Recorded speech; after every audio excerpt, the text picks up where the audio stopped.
आगे चैप्टर 5 देख रहे हैं क्लास 10 हिस्ट्री में, एज ऑफ इंडस्ट्रियलाइजेशन। इंडस्ट्रियलाइजेशन का मतलब केवल फैक्ट्रीज ही नहीं था, लेकिन कोई भी प्रोडक्शन जिसे चाहे गांव में हो रही है तो उसे भी इंडस्ट्रियलाइजेशन का ही पार्ट माना जाता है। 1900s के अंदर ग्लोरिफिकेशन थी, बहुत लोग हैरान उचक्के थे और कमाल की चीज़ मानते थे मशीन और टेक्नोलॉजी को, और इसी के लिए एडवर्टिजमेंट का भी जन्म हुआ, जिसकी तस्वीरें हमें यहाँ नज़र आ रही हैं। यहाँ मॉडर्न मैकेनिक जो मशीनों को ठीक करता है व्यक्ति, उसकी तस्वीर यहाँ बनी है। रैपिड टेक्नोलॉजिकल चेंजेस यानी तकनीकें और मशीनें में बहुत सुधार हो रहा था। मशीन बन रही थी, फैक्ट्रियाँ बन रही थी, रेलवेज आ रही थी, स्टीमर शिप यानी जो स्टीम शिप्स होते हैं वो भी आ रहे थे, जो आई थिंक कोयले से चलते हैं, और स्टीम इंजन जिसमें होता है। एज अब ऐसा लग रहा था कि एक बहुत वंडरफुल कमाल का समय आने वाला है टेक्नोलॉजिकल प्रोग्रेस से। मगर इंडस्ट्रियल रेवोल्यूशन से पहले क्या ज़माना था, इसे देखते हैं। एक टर्म थी प्रोटो इंडस्ट्रियलाइजेशन। प्रोटो इंडस्ट्रियलाइजेशन का मतलब था कि जो लोग गाँव से प्रोडक्शन चल रही थी, कंट्री साइड से प्रोडक्शन चल रही थी, जो मर्चेंट्स थे वो शहरों से कंट्री साइड गए, वहाँ पैसा सप्लाई किया पेजेंट्स और आर्टिसंस को जो कार्यकर्ता थे, और उन्हें कहा कि आप इंटरनेशनल मार्केट के लिए चीज़ें बनाओ। जो मर्चेंट्स को कंट्री साइड जाने का कारण था वो था कि शहरों में एसोसिएशन बनी हुई थी प्रोड्यूसर्स की, जो कंपटीशन को रेगुलेट करती थी, नए प्लेयर्स नए लोगों को एंट्री नहीं देने देती थी, और हर एक चीज़ की जो मोनोपोली एक तरह से उन्होंने बना रखी थी, जो कानून भी जिस चीज़ के साथ था। जो हमने देखा कि पुअर पेजेंट, जो गरीब लोग थे गांव के, उन एग्रीकल्चर, पिछले साल हमने देखा था कि एग्रीकल्चर अब छोटी छोटी ज़मीनों से बदल के अब लार्ज फार्म लैंड्स पे होने लगा था। तो जो पुअर पेजेंट थे उनके पास एक एग्रीकल्चरल वर्कर के अलावा काम करने का कोई और ज़रिया नहीं था। तो वो बड़े खुश हुए इन मर्चेंट्स को देख के कि वो अब इन मर्चेंट्स के बताए तरीके से उनसे पैसा लेके एक अल्टरनेटिव या एक विकल्प उन्हें मिल रहा था, एक और इनकम का सोर्स का। और वो इनके एडवांसेस लेके, पैसे लेके इनसे इनके कहे बताए तरीक़ों से चीज़ें बनाने लगे। जो इनकम, ये इन प्रोटो इंडस्ट्रियल प्रोडक्शन से जो इनकम थी वो उनको बाकी ज़िंदगी में भी सहारा देने लगी। कई तरह के कपड़े थे जो अब इस तरह बनते थे, जैसे वूल स्टेपलर और फुलर्स। जो फिनिशिंग होती थी वो लंदन में ही होती थी, जहाँ पे ये सारे प्रोसेस हुए हुए यार्न थ्रेड के बने कपड़े वो लंदन आने के बाद एंड प्रोडक्ट, फिनिश्ड प्रोडक्ट बन जाते थे। स्टेपलर है एक ऐसा व्यक्ति जो वूल को सॉर्ट करता है फाइबर के अनुसार। फुलर है जो प्लीट कपड़ों को प्लीटिंग के अनुसार लगाता है। इसी तरह कार्डिंग भी एक कपड़ा बनाने का प्रोसेस है, जिसमें फाइबर्स जैसे कॉटन और वूल को अलग किया जाता है स्पिनिंग से पहले, कपड़ा बनाने से पहले। Coming up of the factory, तो 18वीं लेट 18th सेंचुरी में बहुत सारी फैक्ट्रियाँ खुलने लगी। नया ईरा हम देख सकते हैं कॉटन को ट्रेस करके। कॉटन की प्रोडक्शन लेट 19th सेंचुरी से काफ़ी बढ़ गई थी। 1760 में Britain 2.5 million pound raw cotton import करता था, और करीब 17 साल बाद ये 10 गुना बढ़ गया। तो जो इस तरह की कई इन्वेंशंस हुई जिसने एफिशिएंसी बढ़ाई। कार्डिंग का तरीका जो हमने देखा, ट्विस्टिंग, स्पिनिंग और रोलिंग के लिए, तो एक वर्कर की आउटपुट काफ़ी बढ़ गई। हालांकि जो नई मशीनें थी वो काफ़ी कॉस्टली थी। तो जब जो अगली चीज़ इजाद हुई वो थी कि प्रोटो इंडस्ट्रियलाइजेशन से हट के अब मैन्युफैक्चरिंग के जो प्रोसेस थे वो अंडर वन रूफ और मैनेजमेंट करने लगे, जिसे फैक्ट्री कहा जाता है।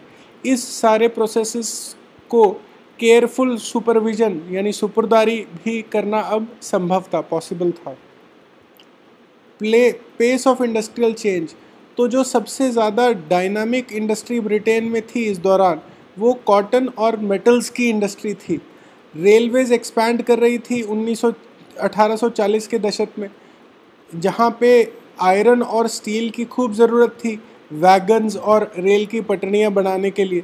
ब्रिटेन एक्सपोर्ट करता था स्टील और आयरन करीब 77 मिलियन पाउंड, जो डबल हो गया, कॉटन से भी डबल कीमत थी जिस चीज़ की। मगर इस सब के बावजूद जो bye end of 19th century 20% से भी कम total workforce technologically advanced industries में काम करती थी। अधिक टेक्सटाइल हालांकि एक डायनामिक सेक्टर था, जो काफ़ी बड़ा पार्ट था जिसका इस तरह की फैक्ट्रीज़ के अंदर। स्मॉल इन्वेंशंस होती रही, जो बाकी गाँव के इलाके थे उनकी इंडस्ट्रीज़ के अंदर छोटी छोटी इन्वेंशंस थी, जो गांव की इंडस्ट्री जैसे food processing, building, pottery, glass work, tanning जो चमड़ा बनाने की इंडस्ट्री होती है, फर्नीचर मेकिंग और प्रोडक्शन ऑफ इम्प्लीमेंट यानी औजार। अगला जो टेक्नोलॉजिकल चेंज था, तकनीकों का चेंज, मशीनों का चेंज था, वो काफ़ी स्लो आ रहा था, धीरे आ रहा था। नई टेक्नोलॉजी महंगी थी, और आप अगर देखो तो 1780 तक सिर्फ 320 स्टीम इंजन थे सारे इंग्लैंड के अंदर, और उनमें से भी अधिकतर जो थे वो एक ही एरिया के अंदर थे। जैसे 80 तो कॉटन इंडस्ट्री में लगे हुए थे, 9 वूल इंडस्ट्री में, और बाकी माइनिंग में। स्टीम इंजन बाकी इंडस्ट्रीज़ के लिए अभी इस्तेमाल नहीं होने लगा। ये तस्वीर आपको दिखाई है स्पिनिंग फैक्ट्री की 1830 की। हैंड लेबर और स्टीम पावर, जो ह्यूमन लेबर थी वो उसकी कोई कमी नहीं थी, कोई शॉर्टेज नहीं थी। जो गरीब लोग थे वो लगातार शहरों की तरफ आ रहे थे काम खोजने के लिए।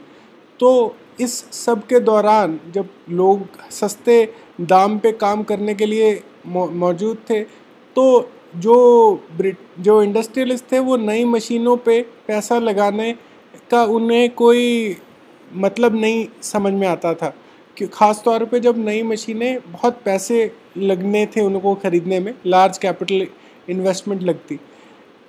समस्या दूसरी ये थी कि जो लेबर की डिमांड थी वो सीजनल थी। गैस ब्रूरी यानी शराब बनाने की इंडस्ट्री जो ठंडे महीने के अंदर खूब चलती थी, मगर गर्मी के अंदर उसकी ज़रूरत इतनी नहीं थी। बुक बाइंडिंग और printing, catering to Christmas demand, वो भी सर्दियों के अंदर ज़्यादा चलती थी। दिसंबर के अंदर इन इंडस्ट्रीज़ में ज़्यादा ज़रूरत रहती थी।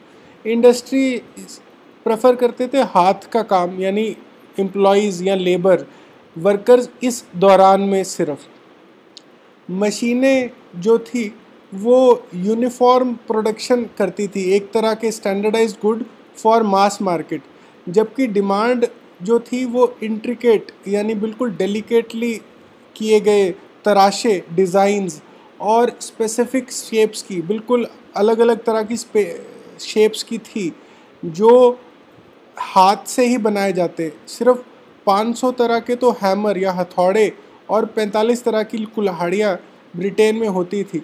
ये ज़्यादा ह्यूमन स्किल की ज़रूरत रखती थी मैकेनिकल टेक्नोलॉजी से। जो अपर क्लास जो ज़्यादातर गुड्स को ख़रीदते थे वो भी हाथ से बनाई चीज़ों को प्रेफर करते थे, इंडिविजुअल ने जिसे ध्यान से बनाया हो। ये कहानी थी 19th सेंचुरी अमेरिका के अंदर के जो लेबर शॉर्टेज वहाँ ज़्यादा थी, तो इंडस्ट्री को मशीनें को इस्तेमाल करने की ज़रूरत अमेरिका जैसे राज्य में कहीं ज़्यादा थी ब्रिटेन से, क्योंकि ब्रिटेन में लोग ढूंढने ज़्यादा मुश्किल नहीं थे। नौकरी खोजने का तरीका अभी भी अपने दोस्त और रिश्तेदारों के नेटवर्क से ही था। अगर उनमें से कोई नौकरी लगा है किसी फैक्ट्री में तो वो आपको इंट्रोड्यूस करा सकता था और काम के लिए। समस्या यही थी कि सीजनैलिटी ऑफ वर्क था। एक सीज़न के अंदर, सर्दी के सीज़न में मान लो काम है और गर्मी के सीज़न में अब काम नहीं है, तो ज़्यादातर लोगों को ऑड जॉब्स, कोई जो भी छोटे मोटे काम ढूंढने की कोशिश में रहते थे, जो मिड 19th सेंचुरी यानी 1850 के आसपास भी मुश्किल ही थी मिलनी, इतनी आसान नहीं थी। तनख्वाहें यानी वेजेस कुछ कुछ बढ़ी अर्ली 19th सेंचुरी तक।